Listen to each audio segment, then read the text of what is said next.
पहले भाजपा सरकार ने देश की 80 करोड़ जनता को मुफ्त राशन दिया, अब भाजपा देश में सिंदूर बांटेगी। मैं हैरान हूं कि भाजपा देश की जनता को समझती क्या है। भाजपा देश की जनता को क्या बनाना चाहती है।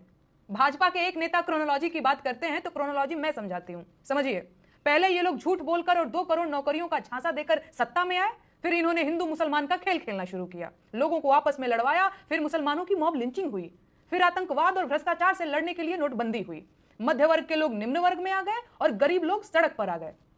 इसमें इंटरेस्टिंग बात यह है कि ब्लैक मनी पर लगाम लगाने की बात कहने वाली सरकार 1000 और 500 के नोट बंद करने के बाद 2000 के नोट लेकर आई, जबकि 2000 के नोट के फॉर्म में काले धन को छुपाना और ज्यादा आसान हो जाता है। तो अब आप सोचिए कि इससे काले धन पर लगाम लगी होगी या इसमें इजाफा हुआ होगा। खैर, तो नोटबंदी की वजह से बहुत सारे हिंदुस्तानी भयंकर गरीबी की चपेट में आ गए। लेकिन इस दौरान मोदी जी की सरकार नौकरी के सवालों के जवाब में हिंदू मुसलमान की बातें करती रही।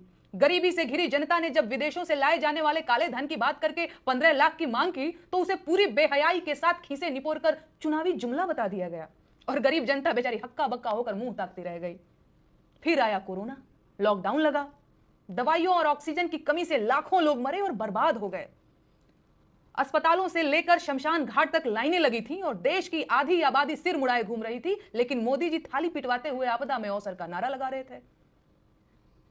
ऐसे में लोगों को याद आया कि सरकार का काम तो स्वास्थ्य व्यवस्था को मजबूत करना है, न कि हिंदू मुसलमान करना।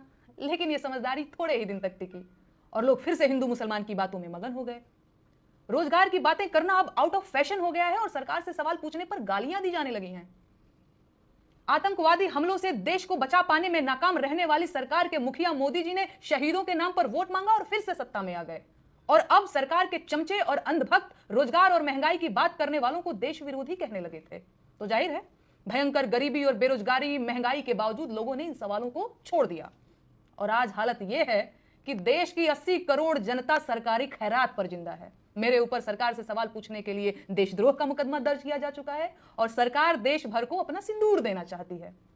अब मुफ्त सरकारी अनाज खाएंगे तो सरकार का सिंदूर लेना भी पड़ेगा और लगाना भी पड़ेगा।